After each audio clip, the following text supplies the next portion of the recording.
Which of these 13 insane sports would you be good enough to become the champion of? Number 1.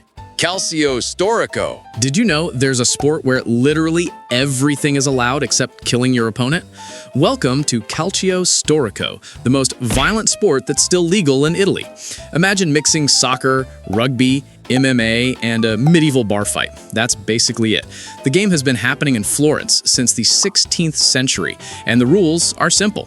27 players on each side, a ball, and you need to get it into a net. But here's the insane part. While some guys are trying to play ball, the rest of the team can literally punch, kick, choke, and take down opponents. You're allowed to punch people in the face, do arm locks, everything.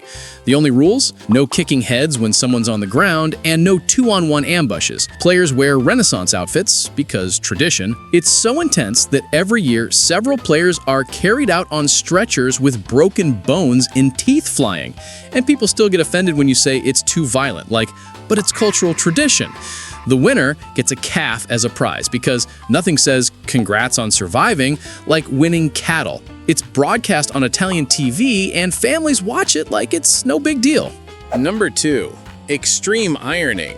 Who looks at an ironing board and thinks, this needs life-threatening danger? The British created extreme ironing, where you grab an ironing board, an iron, and clothes, then go to the most dangerous places possible to iron. We're talking mountaintops, underwater while scuba diving, hanging from cliffs, in the middle of highways, skydiving, anywhere you definitely should not be ironing. The sport started in 1997 when Phil Shaw came home from work, looked at his laundry and thought, this is too boring. I'll go rock climbing at the same time. Somehow, this became a global movement with official competitions and everything. Judges rate the location, creativity, and the quality of the ironed clothes. Yes, they actually check if it's properly pressed.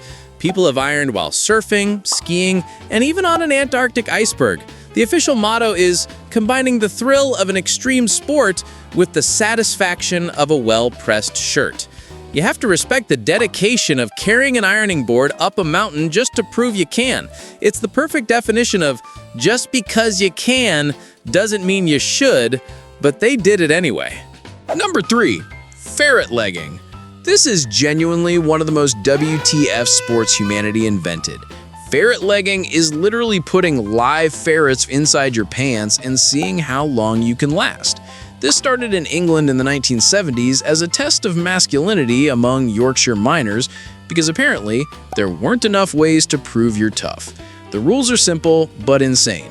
Put 2 adult, hungry ferrets inside your pants, tied tight at ankles and waist so they can't escape, and endure as long as you can. Important detail, no underwear allowed, and the ferrets have all their teeth and claws intact. The ferrets will bite, scratch, and panic trying to escape while trapped in your crotch area. The world record was 5 hours and 30 minutes by Reg Meller in 1981. 5.5 hours with ferrets attacking your private parts. At what point do you wake up and think, today I'm putting wild animals in my pants? The sport was officially banned by animal protection groups because it's extremely cruel to the ferrets too. They're terrified in there. But there was a time when this was a serious competition with cash prizes and everything. Definitely the most questionable sport on this list. Number 4. Cheese rolling. Imagine chasing a giant cheese wheel rolling down a hill at 70 miles per hour while you literally break every bone. Welcome to Cooper's Hill cheese rolling, which happens every year in England and is basically a festival of fractures.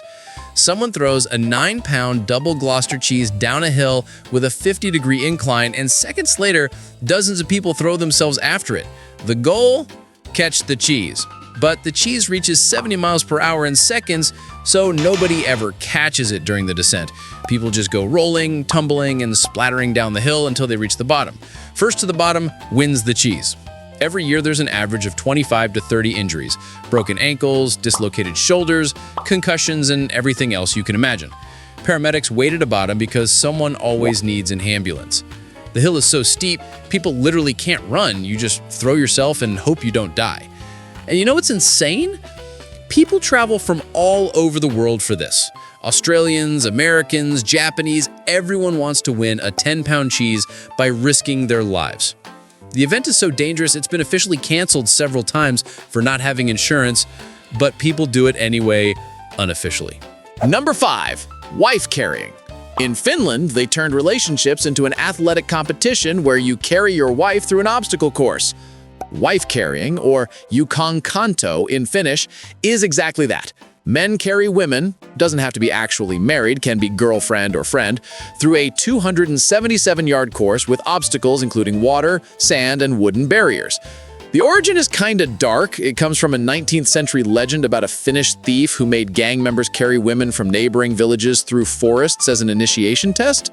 Basically, kidnapping turned into a sport. Nowadays, it's all consensual, obviously. The most popular technique is the Estonian carry, where the woman hangs upside down on the guy's back with legs over his shoulders. Looks super comfortable, right? The prize? The wife's weight in beer. So the heavier she is, the more beer you win. This created an interesting strategy where some competitors choose heavier women specifically to win more beer, like profit optimization but applied to relationships. The world record is 55 seconds to complete the course. The championship happens every year in Finland, with competitors from over 60 countries. Number 6. Boutaushi, pole toppling. If you think American football is violent, you've never seen boutaushi, the Japanese sport that's basically organized warfare. This looks like medieval battle scenes but with PE uniforms. The game? 150 players divided into 2 teams of 75. Each team has a vertical pole defended by a guy sitting on top, the ninja. The objective? Knock down the opponent's pole from 90 degrees to less than 30 degrees while defending your own. When the game starts, it's literally a human avalanche. People throw themselves on each other, forming human pyramids, push, pull, carry on shoulders. The guy on top of the pole can kick attackers in the face when they try to climb. Yes, face kicking is allowed. Games last 2 to 3 minutes because it's impossible to sustain this chaos longer. Afterwards, everyone's on the ground, gasping, covered in scratches and bruises. The most absurd part? This is practiced in Japanese military schools as a freshman integration activity. And since we're talking about completely insane sports, subscribe to the channel, because at least here you can learn about these crazy things without breaking any bones. Number 7. Chess boxing. Imagine combining the most intellectual sport with the most violent one. Who thought chess needs punches to the face? Welcome to chess boxing, where you literally alternate between playing chess and boxing. It's an official sport with an international federation.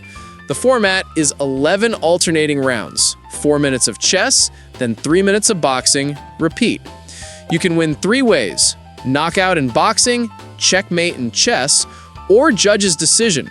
Created by a Dutch artist in 2003, inspired by a graphic novel, it somehow became real, with championships in Germany, Russia, India, and the UK. The insane part?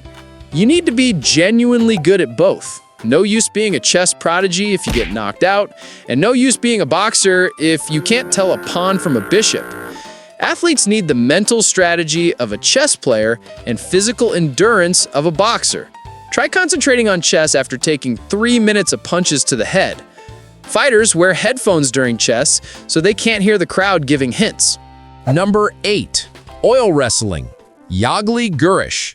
Turkey looked at wrestling and thought, let's add 3 gallons of olive oil. That's how Yagli Gurish was born, the most slippery national sport in the world. Wrestlers cover themselves head to toe with olive oil, gallons of it, and then try to grab and take down their opponent. It's practically impossible.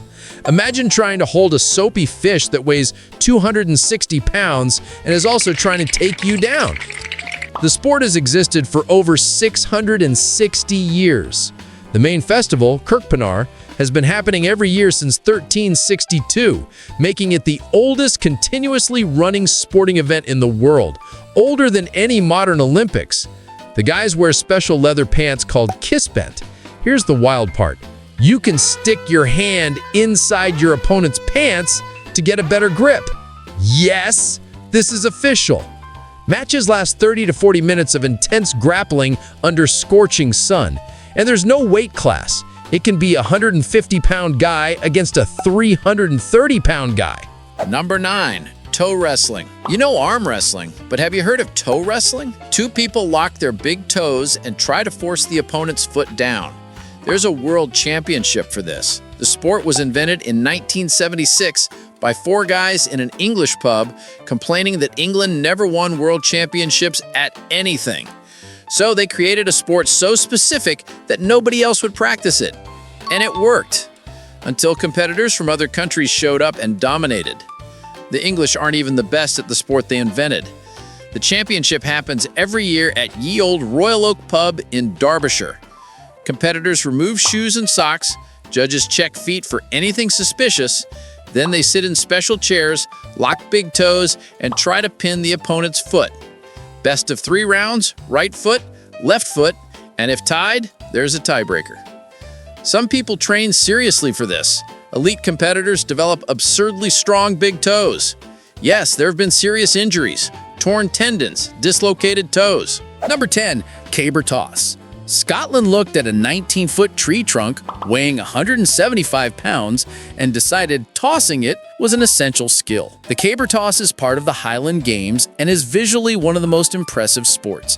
The guy lifts his monster vertically, balances it in his hands from underneath, runs a few yards gaining momentum, and then tosses it forward, trying to make the log do a complete flip and land in the opposite direction.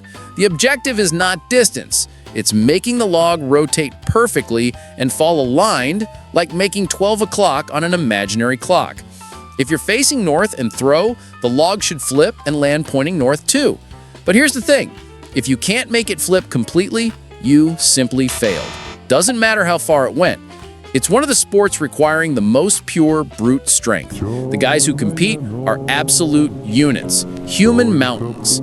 The origin comes from 16th century Scottish lumberjacks who needed to throw logs across ravines or rivers. Number 11. Pato. Argentina took polo and decided, let's add a dead duck inside a leather ball and do this galloping at 40 miles per hour. That's how pato was born. Argentina's national sport that literally started with real ducks. In the 17th century, gauchos would put a live duck inside a leather basket with handles, mount horses, and try to grab and carry the duck while everyone tried to rip it away. The duck usually died in the process, being pulled in 8 directions by galloping cowboys. Basically, equestrian tug-of-war with a duck as the rope. Extremely cruel and eventually banned in the late 1800s. But Argentina loved the sport so much they brought it back in the 1930s with a fake duck, a lever ball with 6 handles weighing 2 pounds. The modern game is like basketball on horseback. 2 teams of 4 riders try to grab the ball while galloping at full speed and throw it through a vertical hoop 3 feet in diameter that's 8 feet high. You do all this while riding a half-ton animal at 40 miles per hour with 7 other riders trying to take the ball. Collisions are intense. Number 12.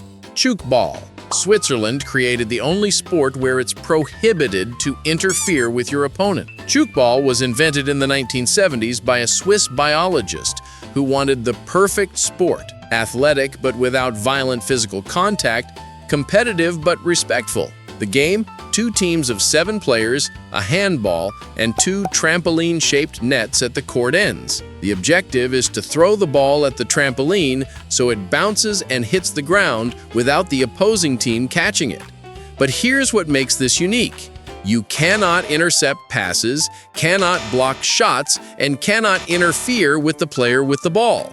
Literally 0 defensive contact. Defense can only try to catch the ball after it bounces off the trampoline. Sounds wholesome, but in practice, it's extremely strategic and fast-paced. Players developed absurd throwing techniques to make the ball bounce at impossible angles. You need to calculate trajectory, speed, rotation, and force perfectly. Since there's no contact, the game flows super fast. The sport exists in over 60 countries, but is practically unknown. Number 13. Fox tossing. Save the worst for last, fox tossing was the favorite pastime of European nobility in the 17th and 18th centuries, and it's exactly what it sounds like, only worse. Nobles would catch live foxes, sometimes rabbits, badgers, or even wild boars. Two people held the ends of a canvas stretched on the ground, waited for the animal to run over it, then pulled hard, launching the creature up to 23 feet into the air. The animal would fall, get hurt, or die, and they'd do it again. For hours. It was literal aristocratic entertainment. People in fancy clothes, drinking wine, laughing as animals were catapulted and splattered on the ground. Records mention events with hundreds of foxes, rabbits, and other animals being tossed to death in enclosed arenas. Sometimes the terrified animals fought back, biting or scratching the participants. So beyond the cruelty, it was dangerous for humans too. The sport was finally banned in the late 18th century, not out of compassion, but because fox populations had collapsed from overhunting. There's even a record of Augustus II of Poland hosting one event with 687 foxes, 533 rabbits, 34 badgers, and 21 wildcats tossed in a single day. It remains one of the darkest chapters in sports history. Thankfully, permanently extinct. At least humanity has evolved since then. If you survived this list, congrats. You're officially a pro in sports insanity. Drop a like, hit subscribe, and brace yourself. The next one's even crazier.